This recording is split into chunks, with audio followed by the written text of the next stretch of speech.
Hi everybody. In this video, I'm going to be showing you how to finish your Maker Friends scarf. If you're working with the knit pattern, when you finish your last row, you're going to want to bind off. And so I'm going to show you guys how to do a knit bind off. All right, so I have my scarf completely finished here. I finished my last repeat of rows 1 and 2, and I'm ready to bind off. All right, so I'm just gonna start that bind off process by knitting 2 stitches. So I'm gonna take my needle, knit 1, knit 2. All right, you wanna keep your tension pretty loose on this bind off on these stitches. All right, then I'm gonna use either my left side knitting needle or I can use my fingers. I tend to like to use just my fingers to lift the loop, but you could also, use your knitting needle to do that. So what I'm gonna do is I'm gonna lift that first stitch that I knit off, over and off the second one. All right, so now I have 1 loop here, and you can see I'm keeping it pretty loose and not very, very tight. You don't want your tension to be super tight here. All right, and then I'm just gonna knit another stitch. And then I'm going to loop the one that's closest to my right hand over and off of my knitting needle. All right, I'm gonna continue like this until I have only 1 stitch or 1 loop left on my right hand needle. So I'll show you guys all the way, working all the way down. Again, this should be easy to loop that yarn over and off because my tension should be pretty loose here. I want these loops to be nice and loose. So I'm gonna go all the way down.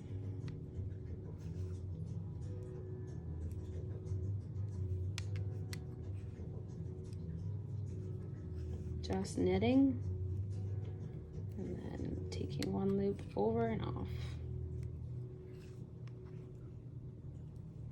I feel like I have a little more control if I use my hands to loop, but you could also do this with the knitting needle. And I have long nails, so that helps. Over and off, so you can see how this is looking here. I'm gonna end up with a nice, neat edge. Over and off.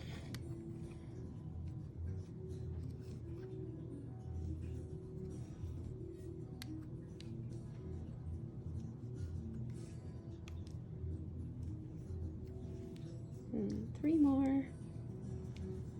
So I'm gonna continue until I only have 1 loop or 1 stitch left on the right needle. So I'm gonna do this last one. I'm gonna knit, and then I'm going to bring this last loop off until I have 1 loop left. All right, now at this point, I'm gonna grab my scissors, and I want to leave a pretty generous tail. If you have a measuring tape, you can measure, but I like to leave, I don't know, at least a good like 8 to 10 inches, especially if you're going to be whip stitching the ends together to create an infinity style scarf. You definitely want to have a nice long tail to use to attach those.